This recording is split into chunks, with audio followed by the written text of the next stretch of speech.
Vamos lá, gente, vamos continuando aqui com a nossa leitura, Platão, a República.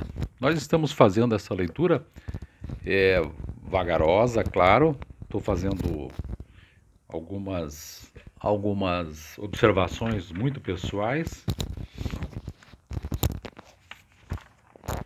e eu acho que está fluindo legal, né? O que vocês acham? Deixa aí o seu recado. Vamos lá? Vamos continuando então. Vou começar agora o item, o número 370 do A a E. Essa numeração aqui é feita pelo tradutor já, viu? Então é da tradução completa das obras. Vamos lá, continuando. Admanto declarou: talvez seja mais fácil do primeiro modo que do segundo, meu caro Sócrates. Por Zeus, que nada me admira, disse eu. Ao ouvir-te falar, penso também que, em primeiro lugar, cada um de nós não nasceu igual ao outro, mas com naturezas diferentes, cada um para a execução de sua tarefa, ou não te parece? Parece-me. Aqui ele está discutindo que, numa comunidade, cada um é destinado a fazer uma coisa. Como assim? Uma pessoa fará melhor em trabalhar sozinho em muitos ofícios ou quando for só um a executar um. Quando for um só a executar um. Mas julgo eu que é também evidente que se alguém deixar fugir a oportunidade de fazer uma coisa, perde-a. É evidente. É que, acredito, a obra não espera pelo lazer do obreiro, mas força que o obreiro acompanhe o seu trabalho, sem ser a maneira de um passatempo. Isto é, o trabalho exige da pessoa um jeito de encarar profissional, não amador. É forçoso.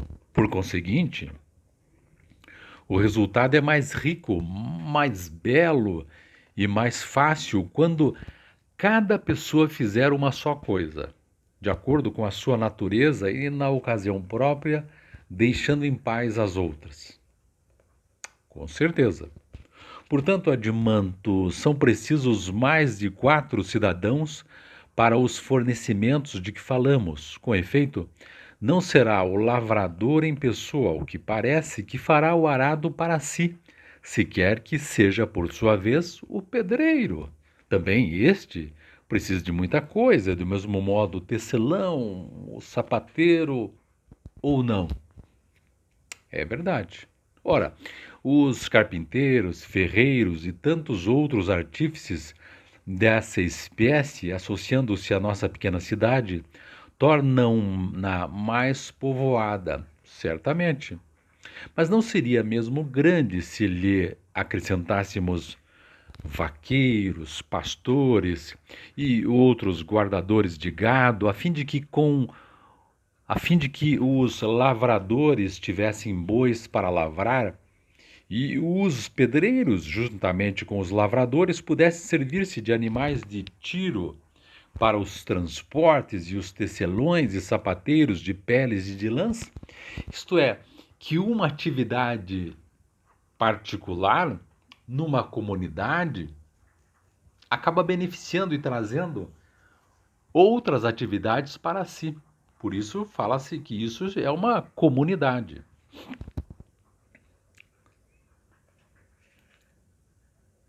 Não seria de modo algum uma cidade pequena se tivesse isso tudo, replicou ele. Mas, disse eu, fundar esta mesma cidade num lugar tal que não precisasse de importar nada é quase impossível.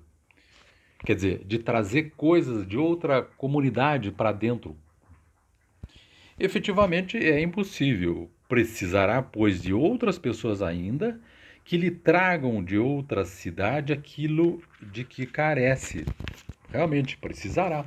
Mas, certamente esse mensageiro, se for de mãos vazias, sem nada levar daquilo que precisam as pessoas que fornecerão o necessário para a sua cidade, regressará de mãos vazias? Não é assim? Vamos para o 371AE, assim me parece.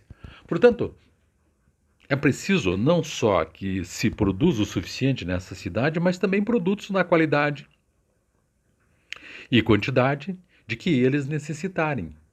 É preciso.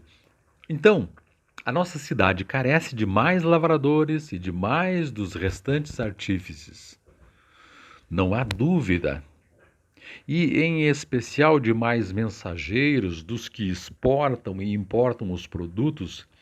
Esses são os comerciantes, não é assim? É.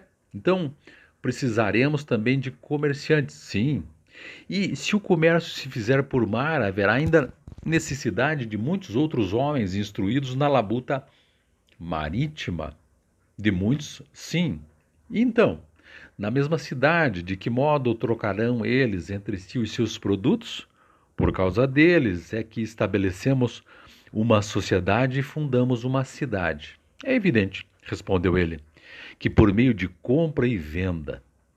Daí resulta para nós um mercado e a moeda sinal dos resultados das trocas comerciais. Absolutamente. Você vê que vai ficando cada vez, aqui no texto, mais complexo. O que era pequeno numa comunidade vai se tornando cada vez mais complexo. Mas se o lavrador ou qualquer outro trabalhador tiver trazido ao mercado alguns de seus produtos e não chegar ao mesmo tempo que os que precisam de adquirir a sua mercadoria, há de ficar sentado na praça pública sem se ocupar da sua atividade. Isto é, se ele chegou antes dos compradores, vai ter que ficar esperando. De modo algum, respondeu ele.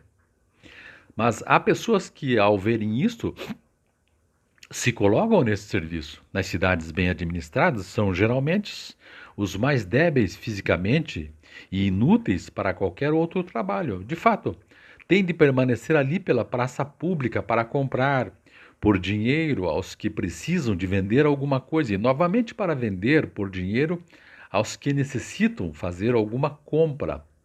Que uma coisa vai demandando outra coisa. Então, essa necessidade, disse eu, que fará surgir os mercadores na nossa cidade, ou então chamaremos mercadores aos que se instalam no mercado para serem intermediários na compra e venda, ao passo que os que viajam pelas cidades são os negociantes? Exatamente. E veja que interessante, aqui aparece uma outra expressão que são os mercadores, que são os, né, no interior a gente fala de atravessador, né? Que é aquele sujeito que compra o produto na roça, traz para a cidade e revende para o consumidor, ou o comerciante, de modo geral, que é aquele que, no seu trabalho, ele intermedia o negócio entre um e outro e ele pode ficar esperando o comprador. Enquanto que aquele cara que produziu, aquela pessoa que produziu o produto, não poderia ficar esperando eternamente o comprador. Então, essa dificuldade, às vezes, de locomoção, de trazer o material, criou uma outra espécie, que são os comerciantes. Há ainda uns outros servidores, segundo julgo, que pelo seu intelecto não seriam muito dignos de serem admitidos na nossa comunidade, mas são possuidores de uma força física suficiente para trabalhos pesados. Esses vendem a utilidade da sua força e, como chamam ao seu preço salário, designam-se, julgo eu, por assalariados, não é assim?